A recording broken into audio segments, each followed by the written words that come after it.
আসসালামু আলাইকুম এভরিওয়ান। কেমন আছেন সবাই? আশা করি ভালো আছেন। আল্লাহর রহমতে আমিও ভালো আছি। বাইরে বৃষ্টি হচ্ছিল, আর বৃষ্টির দিনে তো খিচুড়ি আর মাংস অসাধারণ লাগে খেতে। তাই আমিও খিচুড়ি আর মুরগির মাংস রান্না করতে চলে আসলাম।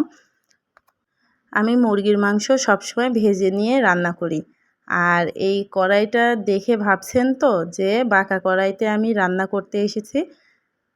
আসলে এই কড়াইটা আমার শ্বশুর সৌদি আরব থেকে আমার জন্য পাঠিয়েছিল, আর যখন পাঠাই তখনই এটা এমন বেঁকা হয়ে গিয়েছিল।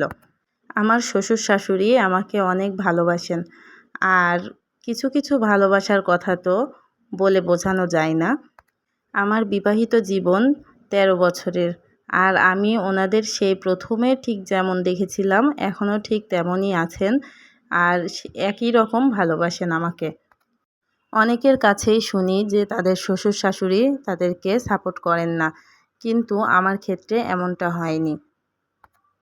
আমার এসএসসি পরীক্ষার পর যখন বিয়ে হয়ে গিয়েছিল, আমার লেখাপড়াটা আর কন্টিনিউ করা হয়েছিল না। তারপর যখন মেয়ে হওয়ার ২ বছর পর আমি ভর্তি হয়েছিলাম। ইন্টার শেষ করে ডিগ্রি কমপ্লিট করেছি। তখনও আমাকে তারা যেভাবে সাপোর্ট করেছে, আজ আমি একটা পেজ চালাচ্ছি। তারপরেও ওনারা সেই একইভাবে আমাকে সাপোর্ট করে যাচ্ছেন। আমি এজন্য অনেক খুশি। আমার শ্বশুর শাশুড়ি আমাকে অনেক ভালোবাসেন। আর আল্লাহ পাকের কাছে আমার একটাই চাওয়া, যে ওনারা যেন সবসময় সুস্থ থাকেন, ভালো থাকেন আর খুশি থাকেন।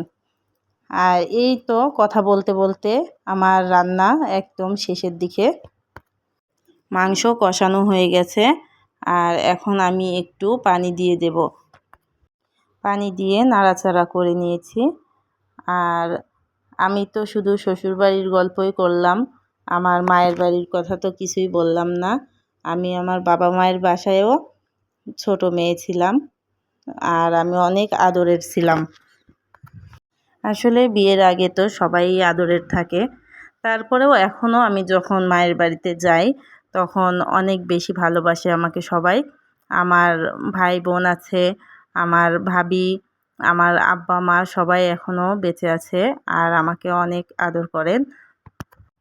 আর শ্বশুর বাড়িতে আমি বড় বৌমা, আর বড় বৌমা হিসেবে সবাই আমাকে ভালোবাসে।